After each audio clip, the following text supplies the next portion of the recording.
고린도 전서 9장. 내가 자유인이 아닙니까? 사도가 아닙니까? 내가 우리 주 예수님을 보지 못했습니까? 내가 주님을 위해 일한 결실이 바로 여러분이 아닙니까? 내가 다른 사람에게는 사도가 아닐지라도 여러분에게는 사도입니다. 주님을 믿는 여러분이 내가 사도라는 것을 증거하는 표가 되기 때문입니다. 나를 비판하는 사람들에게 말합니다. 우리에게 먹고 마실 권리가 없습니까? 다른 사도들과 주님의 형제들과 베드로처럼 우리에게도 믿는 아내를 데리고 다닐 권리가 없겠습니까? 어찌 나와 바나바에게만 일하지 않고 먹을 권리가 없겠습니까? 자기 비용으로 군대 생활을 할 사람이 어디 있습니까? 포도원을 만들고 포도를 먹지 않을 사람이 누굽니까? 양을 기르는 사람치고 그 젖을 먹지 않을 사람이 누굽니까? 내가 사람의 견지에서만 이것을 말합니까? 율법도 이것을 말하고 있지 않습니까? 모세의 율법에는 곡식을 밟아 떠는 소의 입에 망을 씌우지 마십시오 라고 기록되어 있습니다. 이것은 하나님이 소를 위해서 염려해서 하신 말씀입니까? 전적으로 우리를 위해서 하신 말씀이 아닙니까? 그렇습니다. 이것은 우리를 위해 기록된 것입니다. 밭가는 사람이나 타작하는 사람은 제 몫을 받을 희망을 가지고 일합니다. 여러분에게 영적인 씨앗을 뿌린 우리가 물질적인 수확을 거둔다고 해서 이것을 지나친 일이라 할 수 있겠습니까? 다른 사람들이 여러분에게 이런 권리를 가졌다면 우리에게는 더욱 큰 권리가 있지 않겠습니까? 그러나 우리는 이 권리를 쓰지 않았고 오히려 그리스도의 복음을 전하는 일에 조금이라도 지장이 될까봐 모든 것을 참아왔습니다. 성전에서 일하는 사람들은 거기서 나오는 것을 먹으며 제단에서 섬기는 사람들은 재물을 나누어 가진다는 것을 모르십니까? 이와 같이 주님께서도 복음을 전하는 사람들은 그 일을 통해 먹고 살 수 있도록 하셨습니다. 그러나 나는 이런 권리를 하나도 사용하지 않았습니다. 그리고 여러분이 나에게 그렇게 해달라는 뜻에서 내가 이 말을 하는 것이 아닙니다. 나는 죽는 한이 있더라도 내가 자랑으로 여기는 것을 아무도 헛되게 하지 못하게 할 것입니다. 내가 복음을 전할지라도 자랑할 것이 없는 것은 내가 반드시 해야 할 일이기 때문입니다. 만일 내가 복음을 전하지 않으면 나에게 불행이 닥칠 것입니다. 내가 자발적으로 이 일을 한다면 보수를 받아야 하겠지만 자발적이 아니더라도 나는 당연히 해야 할 직분을 맡은 것입니다. 그렇다면 내가 받을 보수는 무엇입니까? 그것은 내가 복음을 전할 때 값없이 전하는 것과 나의 당연한 권리를 쓰지 않는 그것입니다. 나는 아무에게도 매이지 않았으나 더 많은 사람을 얻으려고 스스로 모든 사람의 종이 되었습니다. 유대인에게 내가 유대인처럼 된 것은 유대인을 얻기 위해서이며 율법 아래 있는 사람들에게는 내가 율법 아래 있지 않으면서도 그들처럼 된 것은 율법 아래 있는 사람들을 얻기 위해서입니다. 내가 하나님의 율법을 떠난 것이 아닙니다. 그리스도의 법 아래 있으면서도 내가 율법 없는 이방인들에게 율법 없는 사람과 같이 된 것은 율법 없는 이방인들을 얻기 위해서입니다. 또 믿음이 약한 사람들에게는 내가 믿음이 약한 사람처럼 되어 그들을 얻으려고 하였습니다. 이와 같이 내가 모든 사람들에게 그들과 같은 사람이 된 것은 어떻게 해서든지 다만 몇 사람이라도 구원하기 위해서였습니다. 내가 복음을 위해 이 모든 일을 하는 것은 그 축복에 함께 참여하기 위한 것입니다. 경기장에서 여러 선수들이 다 함께 달리지만 우승자는 하나뿐이라는 것을 모르십니까? 이와 같이 여러분도 우승자가 되도록 힘껏 달리십시오. 우승자가 되려고 경쟁하는 선수마다 모든 일에 절제합니다. 그들은 썩을 면류관을 얻기 위해 그렇게 하지만 우리는 썩지 않을 면류관을 위해 그렇게 해야 합니다. 그러므로 나는 목표 없이 달리는 사람처럼 달리지 않고 허공을 치는 권투 선수처럼 싸우지 않습니다. 내가 내 몸을 쳐서 복종시키는 것은 내가 남에게 전도한 후에 오히려 나 자신이 버림을 당할까 두렵기 때문입니다. 고린도전서 10장. 형제 여러분, 여러분은 옛날 우리 조상들이 광야에서 겪은 일을 잊어서는 안 되겠습니다. 모세 때에 우리 조상들은 모두 구름의 인도를 받아 홍해를 건넜습니다. 그들은 모두 모세를 따라 구름과 바닷 가운데서 세례를 받았고 똑같이 신령한 양식을 먹었으며 똑같이 신령한 물을 마셨습니다. 그들은 이 물을 신령한 바위에서 마셨는데 그 바위는 그들과 함께 하셨던 그리스도였습니다. 그러나 하나님께서 그들 대부분을 기쁘게 여기지 않으셨으므로 그들은 광야에서 멸망을 받았습니다. 이런 일은 우리에게 거울이 되어 우리도 그들처럼 악을 좋아해서는 안 된다는 것을 경고해 주고 있습니다. 그들 가운데 어떤 사람들처럼 여러분은 우상을 숭배하지 마십시오. 성경에도 백성이 앉아서 먹고 마시고 일어나 난잡하게 뛰어놀았다 라고 기록되어 있습니다. 또 그들 가운데 어떤 사람들은 가늠하다가 하루에 23,000명이나 죽었습니다. 우리는 그들처럼 가늠하지 맙시다. 그들 가운데 어떤 사람들은 주님을 시험하다가 뱀에게 물려 죽었습니다. 우리는 그들처럼 주님을 시험하지 맙시다. 그들 가운데 어떤 사람들은 불평하다가 하나님의 천사에게 멸망당하였습니다. 우리는 그들처럼 불평하지 맙시다. 그들이 당한 이런 일들은 다른 사람들에게 본보기가 되었으며 세상 끝날을 눈앞에 둔 우리에게 하나의 경고로서 기록되었습니다. 그러므로 선줄로 생각하는 사람은 넘어질까 조심하십시오. 여러분이 당한 시험은 모든 사람이 다 당하는 시험입니다. 하나님은 신실하신 분이시므로 여러분이 감당할 수 없는 시험 당하는 것을 허락하지 않으시고 여러분이 시험을 당할 때 피할 길을 마련해 주셔서 감당할 수 있게 하실 것입니다. 사랑하는 여러분, 그러므로 우상 숭배하는 일을 피하십시오. 내가 지각 있는 사람들에게 말합니다. 내가 하는 말을 스스로 판단해 보십시오. 우리가 감사하며 받는 축복의 잔은 그리스도의 피에 참여하는 것이 아닙니까? 또 우리가 떼는 빵은 그리스도의 몸에 참여하는 것이 아닙니까? 빵이 하나인데 우리가 다 그 빵을 함께 나눠 먹음으로 우리 많은 사람들은 한 몸이 된 것입니다. 이스라엘 사람들을 보십시오.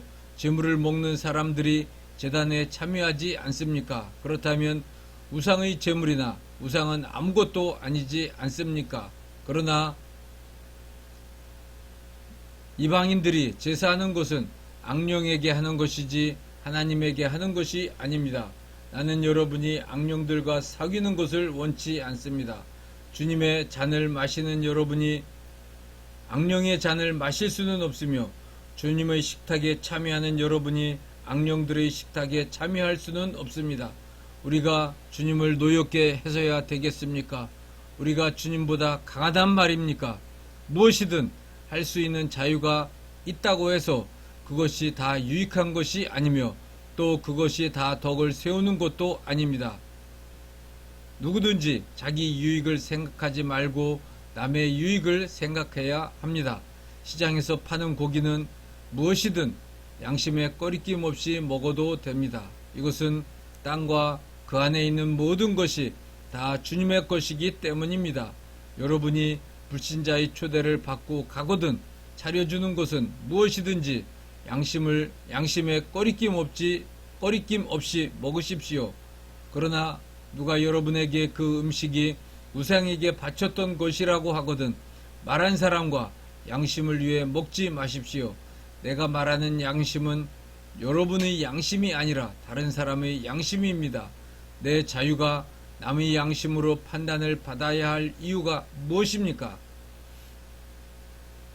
감사하고 먹으면서 왜 내가 감사하는 그 음식 때문에 남의 비난을 받아야 합니까? 그러므로 여러분은 먹든지 마시든지 무엇을 하든지 모든 것을 하나님의 영광을 위해 하십시오. 유대인에게나 이방인에게나 하나님의 교회에 여러분은 거치는 돌이 되지 마십시오. 여러분도 나처럼 매사에 모든 사람을 기쁘게 하도록 노력하십시오. 나는 내 자신의 유익을 생각하지 않고 많은 사람들의 유익을 생각하여 그들이 구원을 얻도록 애쓰고 있습니다. 고린도전서 11장 내가 그리스도를 본받는 것처럼 여러분도 나를 본받으십시오. 여러분이 모든 일에 나를 기억하고 내가 전해준 교훈을 그대로 잘 지키고 있으니 내가 여러분을 칭찬하지 않을 수 없습니다. 그러나 나는 여러분이 이것을 알기 바랍니다. 모든 남자의 머리는 그리스도이고 여자의 머리는 남자이며 그리스도의 머리는 하나님이십니다. 남자가 머리에 무엇을 쓰고 기도하거나 말씀을 전하면 그의 머리이신 그리스도를 욕되게 하는 것입니다. 또 여자가 머리에 아무것도 쓰지 않고 기도하거나 말씀을 전하면 그녀의 머리인 제 남편을 욕되게 하는 것입니다. 아무것도 쓰지 않는 여자의 머리는 민 것이나 다름이 없기 때문입니다. 여자가 머리에 아무것도 쓰지 않으려거든 머리를 깎아 버리십시오. 만일 깎거나 미는 것이 여자에게 부끄러움이 된다면 머리에 무엇을 쓰십시오. 남자는 하나님의 모습과 영광을 지녔기 때문에 머리에 아무것도 쓸 필요가 없습니다. 그러나 여자는 남자의 영광입니다.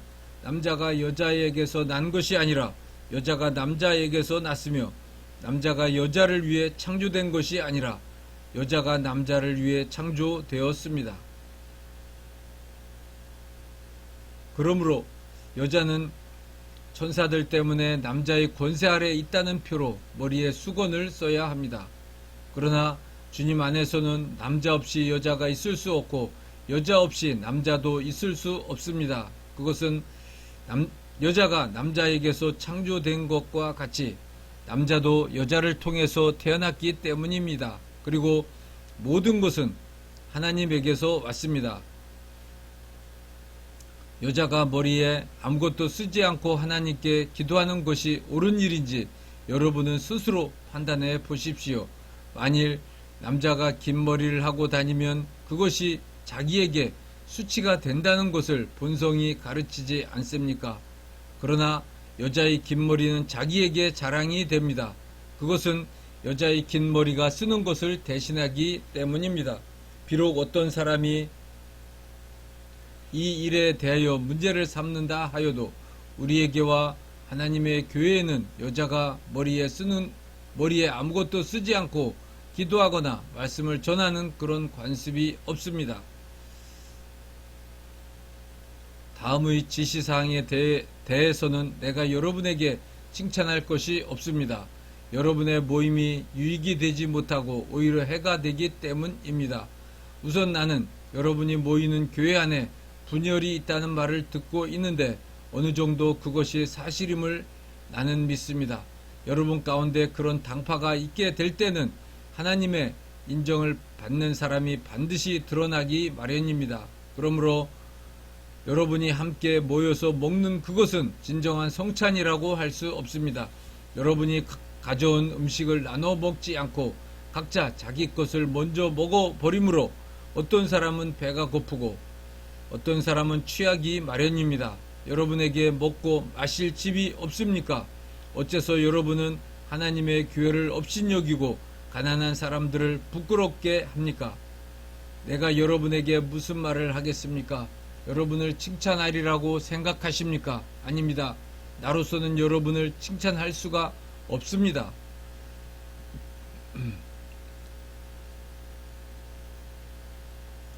내가 여러분에게 전한 것은 주님에게 받은 것입니다. 주 예수님은 팔리시던 날 밤에 빵을 들어 감사 기도를 드리고 떼어서 제자들에게 주시며 이것은 너희를 위한 내 몸이다. 너희는 이것을 행하여 나를 기념하라 하시고 또 저녁을 잡수신 후에 마찬가지로 잔을 들고 이 잔은 내 피로 세우는 새 계약이다. 이것을 행하여 마실 때마다 나를 기념하라 하셨습니다. 여러분은 이 빵을 먹고 이 잔을 마실 때마다 주님의 죽으심을 그분이 오실 때까지 전하십시오. 그러므로 누구든지 함부로 주님의 빵을 먹고 잔을 마시면 그분의 몸과 피에 대하여 죄를 짓게 되는 것입니다. 따라서 여러분은 자신을 살핀 후에 그 빵을 먹고 그 잔을 마셔야 합니다. 주님의 몸을 분별하지 못하고 먹고 마시는 사람은 자기가 받을 심판을 스스로 불러들이는 것입니다. 그래서 여러분 가운데는 약한 사람과 병든 사람이 많고 이미 죽은 사람도 많이 있습니다. 우리가 성찬에 참여하기 전에 먼저 자신을 살피면 심판을 받지 않을 것입니다. 그러나 우리가 주님께 심판을 받는 것은 세상과 함께 유죄 판결을 받지 않기 위해 징계를 받는 것입니다. 형제 여러분, 그러므로 여러분은 성찬을 위해 모일 때 서로 기다리십시오. 누구든지 배가 고픈 사람은 집에서 먹도록 하십시오. 이것은 여러분의 모임이 하나님의 심판을 받지 않기 위해서입니다. 그 밖의 문제에 대해서는 내가 그곳에 가서 말하겠습니다.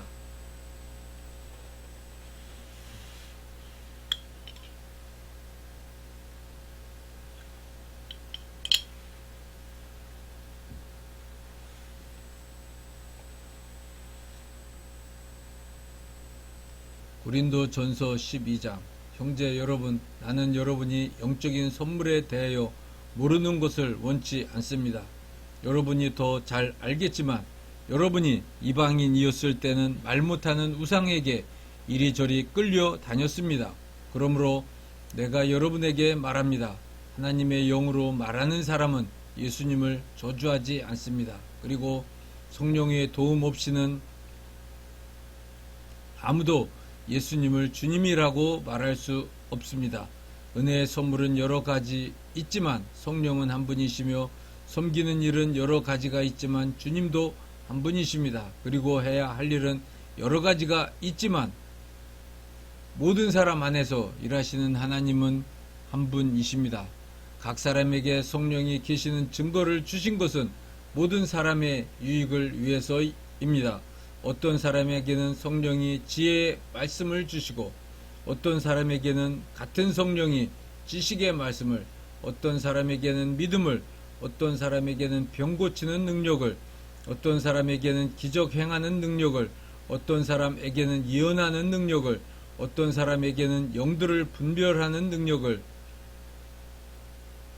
어떤 사람에게는 여러 가지 방언하는 능력을, 어떤 사람에게는 방언을 통역하는 능력을 주십니다.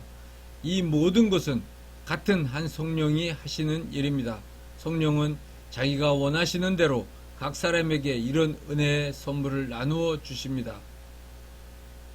몸은 하나이지만 많은 지체가 있고 몸의 지체가 많아도 그것이 다 한 몸인 것과 같이 그리스도도 그와 같습니다. 우리는 유대인이든 이방인이든 종이든 자유인이든 모두 한 성령으로 세례를 받아 한 몸이 되었고 한 성령을 모시고 있습니다. 몸은 한 지체로 되어 있는 것이 아니라 많은 지체로 되어 있습니다. 만일 발이 나는 손이 아니므로 몸에 속한 것이 아니다 라고 말한다고 해서 몸에 속하지 않은 것이 아닙니다. 또 귀가 나는 눈이 아니므로 몸에 속한 것이 아니다 라고 말한다고 해서 몸에 속하지 않은 것이 아닙니다. 만일 온몸이 다 눈이라면 어떻게 들으며 온몸이 다 귀라면 어떻게 냄새를 맡겠습니까? 그러나 하나님은 자기가 원하시는 대로 한 몸에 여러 가지 다른 지체를 두셨습니다. 만일 모두 한 지체뿐이라면 몸은 어디입니까? 그래서 지체는 많아도 몸은 하나입니다. 그러므로 눈이 손에게 너는 내게 필요 없다고 하거나 머리가 발에게 너는 내게 필요 없다고 할 수 없습니다. 몸 가운데 약해 보이는 지체가 오히려 더 필요합니다. 우리는 몸 가운데서 별로 중요하게 생각되지 않는 부분을 더욱 중요하게 여기고 또 별로 아름답지 못한 부분을 더욱 아름답게 꾸밉니다. 그러나 아름다운 부분에 대해서는 그럴 필요가 없습니다. 이처럼 하나님께서는 하찮은 부분을 더욱 귀하게 여겨 몸의 조화를 이루게 하셨습니다. 그래서 몸 안에 분열이 없이 모든 지체가 서로 도와 나갈 수 있게 하신 것입니다. 만일 한 지체가 고통을 당하면 모든 지체도 함께 고통을 당하고 한 지체가 영광을 받으면 모든 지체도 함께 기뻐합니다. 여러분은 그리스도의 몸이며 여러분 한 사람 한 사람은 그 몸의 각 지체입니다. 그리고 하나님은 교회 안에 이런 지체들을 세우셨는데 첫째는 사도요, 둘째는 예언자이며 셋째는 교사요, 그 다음은 기적을 행하는 사람, 다음은 병 고치는 사람, 남을 돕는 사람, 다스리는 사람, 방언을 하는 사람들입니다. 모든 사람이 다 사도나 예언자나 교사나 기적을 베푸는 사람은 될 수 없지 않습니까? 또 모든 사람이 다 병을 고치거나 방언을 하거나 통역을 할 수도 없지 않습니까? 여러분은 더욱 큰 은혜의 선물을 사모하십시오. 나는 여러분에게 더 좋은 길을 보여드리겠습니다.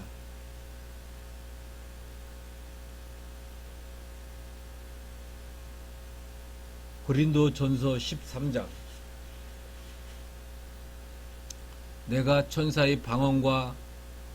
내가 사람의 방언과 천사의 말을 하더라도 사랑이 없으면 소리나는 노새와 울리는 꽹과리에 지나지 않습니다.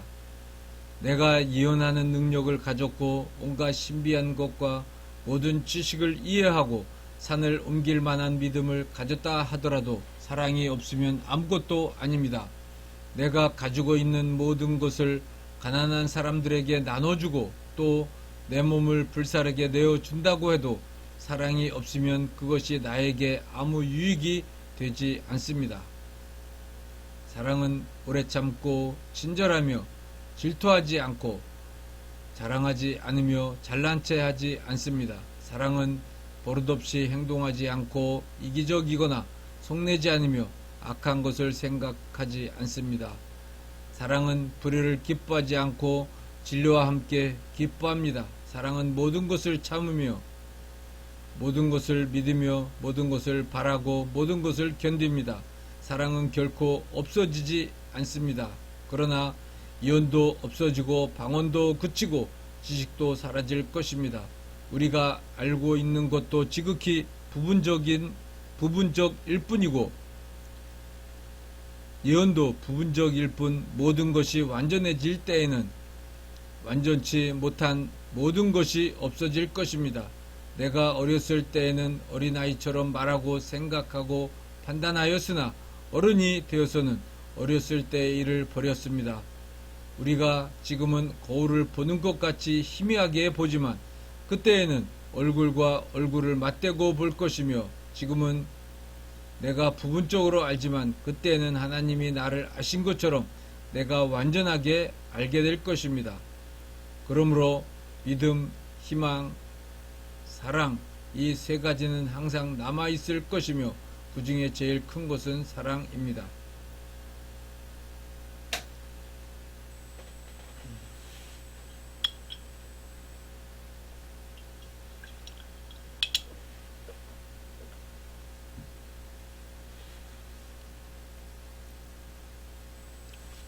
고린도전서 14장. 여러분은 사랑을 추구하고 영적인 선물을 사모하며 특별히 예언을 하도록 하십시오. 방언을 하는 자는 사람에게 하는 것이 아니라 하나님에게 말합니다. 이것은 아무도 그의 말을 알아들을 수 없는데도 그는 영으로 신비한 것을 말하기 때문입니다. 그러나 예언하는 자는 사람에게 말하여 덕을 세우고 격려하며 위로합니다. 방언하는 사람은 자기 덕을 세우지만 예언하는 사람은 교회의 덕을 세웁니다. 나는 여러분이 모두 방언하기를 바라지만 예언하기를 더욱 바랍니다. 방언을 통역하여 교회의 덕을 세우지 않으면 방언하는 사람보다는 예언하는 사람이 더 낫습니다. 형제 여러분, 내가 여러분에게 가서 방언으로만 말하고 계시나 지식이나 예언이나 교리를 말하지 않는다면 여러분에게 무슨 유익이 되겠습니까? 필이나 검은고와 같은 생명 없는 것이 소리를 낼 때 명확하게 구별된 소리를 내지 않으면 필이 부는 것인지 검은고 타는 것인지 어떻게 알겠습니까? 만일 나팔이 분명한 소리를 내지 않으면 누가 전쟁 준비를 하겠습니까? 여러분도 마찬가지입니다. 여러분이 혀로 알아듣기 쉬운 말을 하지 않는다면 그 말을 누가 이해하겠습니까? 그렇게 되면 결국 허공에다 말하는 셈이 됩니다. 세상에는 수많은 말이 있으나 뜻없는 말은 하나도 없습니다. 만일 내가 어떤 사람의 말을 알아듣지 못한다면 내가 말하는 사람에게 애국인처럼 되고 그도 나에게 애국인처럼 될 것입니다. 그러므로 여러분도 영적인 선물을 사모하는 사람들이므로 교회의 덕을 세우기 위해 최선을 다하십시오. 방언하는 사람은 통역하도록 기도하십시오. 내가 만일 방언으로 기도한다면 내 영은 기도하지만 내 마음은 열매를 맺지 못합니다. 그러면 내가 어떻게 해야 되겠습니까? 나는 영으로 기도하면서 마음으로 기도하고 영으로 찬송하면서 마음으로 찬송하겠습니다. 만일 여러분이 영으로만 찬양하고 감사한다면 방언을 모르는 사람들이 여러분의 말을 알아듣지 못하는데 어떻게 여러분의 감사에 아멘할 수 있겠습니까? 아무리 감사와 찬양을 훌륭하게 드렸다 하더라도 다른 사람에게는 유익이 되지 않습니다. 나는 여러분보다 방언을 더 많이 하는 것을 하나님께 감사하고 있습니다. 그러나 나는 교회에서 1만 마디 방언을 하는 것보다 오히려 남을 가르치기 위해 알아들을 수 있는 5마디 말을 하고 싶습니다. 형제 여러분, 아이들처럼 생각하지 마십시오. 악에 대해서는 어린아이가 되고 생각하는 일에는 어른이 되십시오. 율법에서도 알아들을 수 없는 이상한 말을 찌끄려대는 애국 사람을 통해 내가 이 백성에게 말해도 그들은 내 말을 듣지 않을 것이다 라고 주께서 말씀하셨습니다. 그러므로 방언은 믿는 사람을 위한 것이 아니라 믿지 않는 사람을 위한 표이며 반면에 예언은 믿지 않는 사람을 위한 것이 아니라 믿는 사람을 위한 표입니다. 만일 온 교회가 모여서 모두 방언을 하고 있을 때 그것을 모르는 사람들이나 불신자들이 들어와서 여러분을 보면 미쳤다고 하지 않겠습니까? 그러나 모든 사람이 예언하고 있을 때 불신자나 방언을 모르는 사람들이 들어오면 그들의 말에 양심의 가책을 받고 자기가 죄인이라는 것을 깨닫게 됩니다. 그리고 자기 속에 숨은 것까지 드러나게 되어 마침내 하나님께서 정말 여러분과 함께 계십니다 하며 무릎을 꿇고 하나님께 경배할 것입니다. 그러므로 형제 여러분, 여러분이 함께 모여 예배할 때에 찬송하든지 가르치든지 계시를 말하든지 방언을 하든지 그것을 통역하든지 이 모든 것을 교회의 덕을 세우기 위해 하십시오.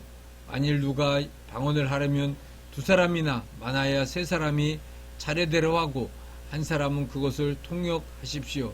통역한 사람이 없으면 교회에서는 조용히 하고 자기 자신과 하나님께만 말하십시오.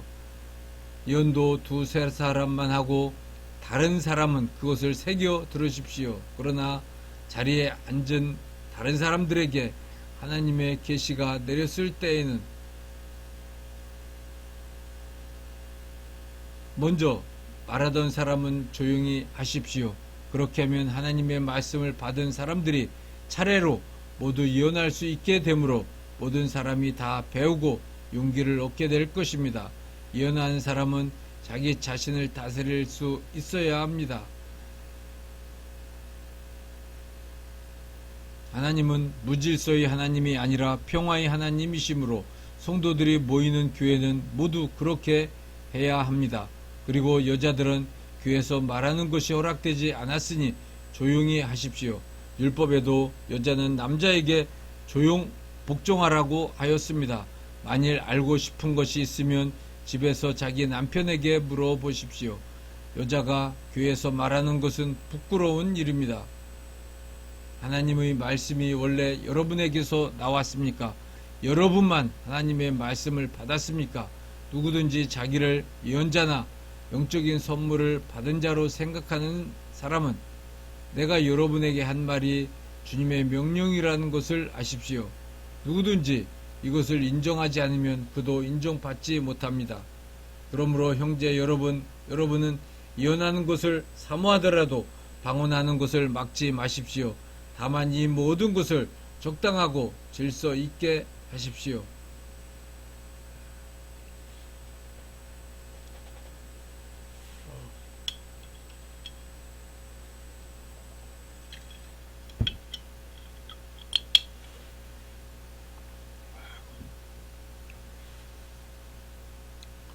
고린도 전서 15장. 형제 여러분, 내가 여러분에게 전한 복음에 대하여 다시 한번 여러분을 깨우치려고 합니다. 여러분은 이 복음을 받아 그 위에 여러분의 신앙을 굳게 세웠습니다. 만일 여러분이 내가 전한 말을 굳게 지키고 헛되이 믿지 않았으면 그 복음으로 여러분은 구원을 받을 것입니다. 나는 내가 받은 가장 중요한 것을 여러분에게 전하였습니다. 그것은 그리스도께서 성경 말씀대로 우리 죄를 위해 죽으시고 무덤에 묻히셨다가 3일 만에 다시 살아나셨다는 것입니다. 그러고서 그분은 베드로에게 나타나셨고 그 후 12제자에게 나타나셨으며 그 다음에는 500명이 넘는 형제들에게 일시에 나타나셨는데 그들 가운데는 죽은 사람도 있지만 대부분의 사람들이 지금까지 살아 있습니다. 그 후에는 야고보에게 나타나셨고 그 다음에는 모든 사도들에게 나타나셨으며 맨 나중에는 부족하기 짝이 없는 내게도 나타나셨습니다.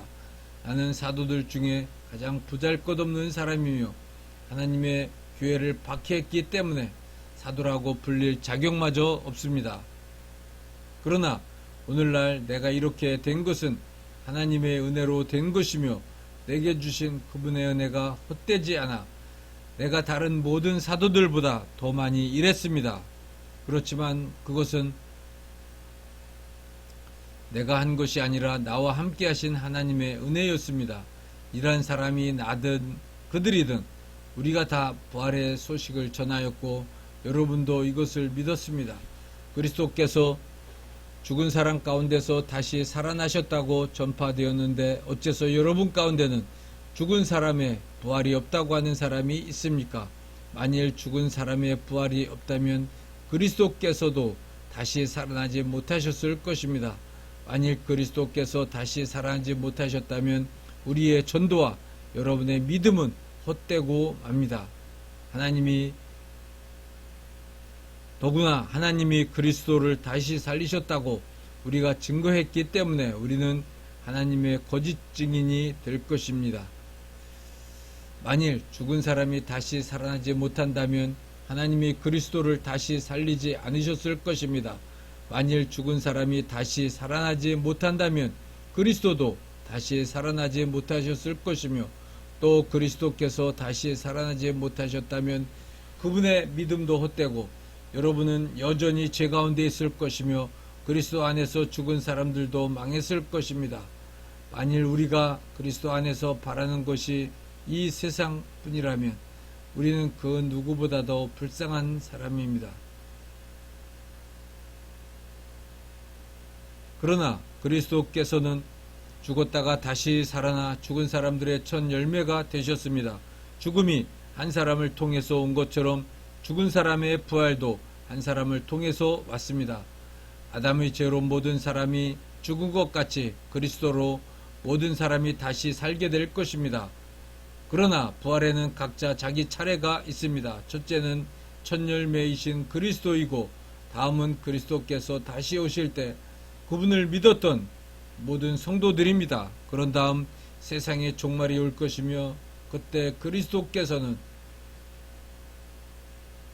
영계와 지상의 모든 통치권과 권세와 능력을 없애버리고 나라를 하나님 아버지께 넘겨드릴 것입니다. 그리스도께서 모든 원수들을 자기 발 아래 굴복시킬 때까지 왕으로서 다스리셔야 합니다. 그리고 멸망받을 최후의 원수는 죽음입니다.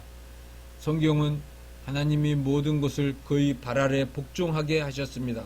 라고 말합니다.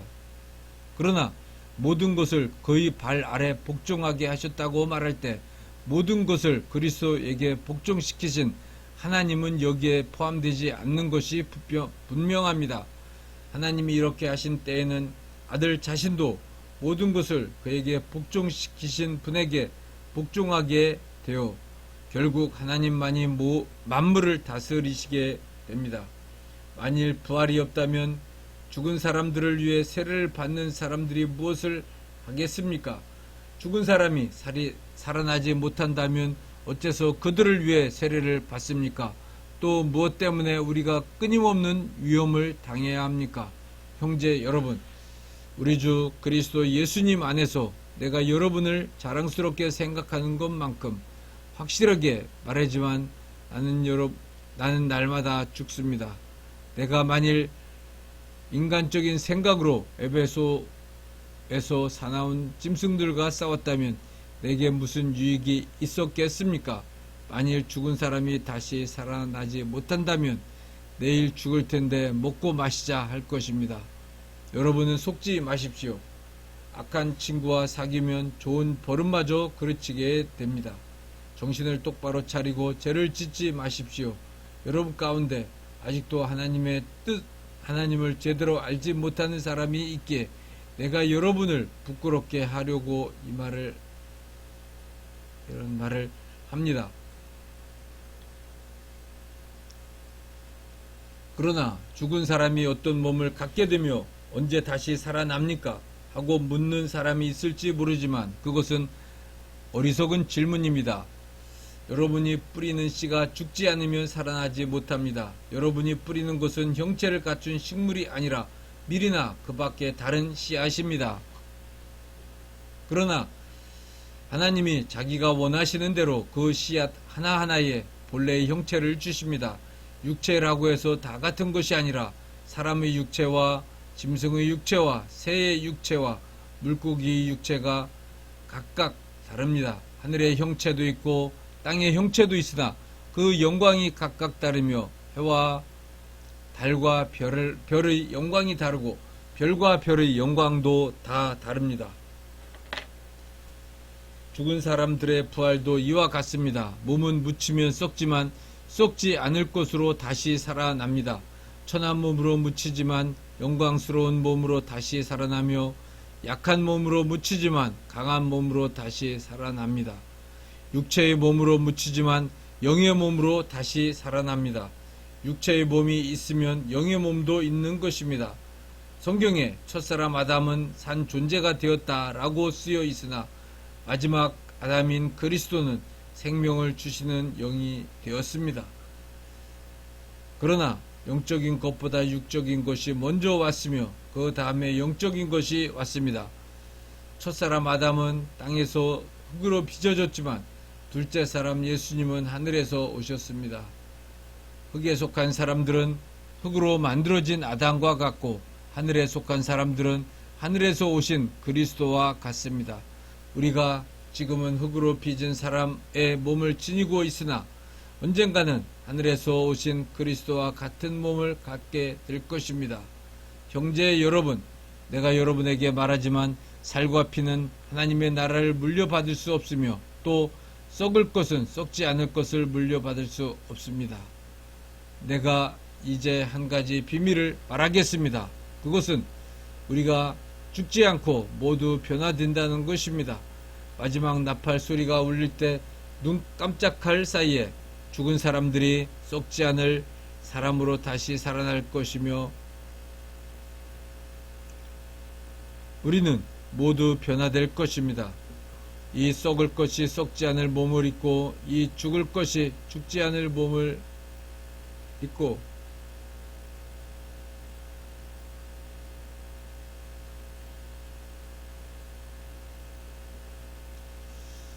우리는 모두 변화될 것입니다. 이 썩을 것이 썩지 않을 몸을 입고 이 죽을 것이 죽지 않을 몸을 입을 수밖에 없습니다. 이런 일이 일어날 때에는 승리가 죽음을 삼켜버렸다 라는 성경 말씀이 이루어질 것입니다. 죽음아, 너의 승리가 어디에 있느냐? 죽음아, 내가 쏘는 것이 어디에 있느냐? 죽음이 쏘는 것은 죄이며 죄의 힘은 율법입니다. 그러나 우리 주 예수 그리스도를 통해 우리에게 승리를 주시는 하나님께 감사합시다. 나의 사랑하는 형제 여러분, 그러므로 굳게 서서 흔들리지 말고 항상 주님의 일에 열심을 다하십시오. 여러분을 위한 하나님의 수고는 결코 헛되지 않을 것입니다. 16장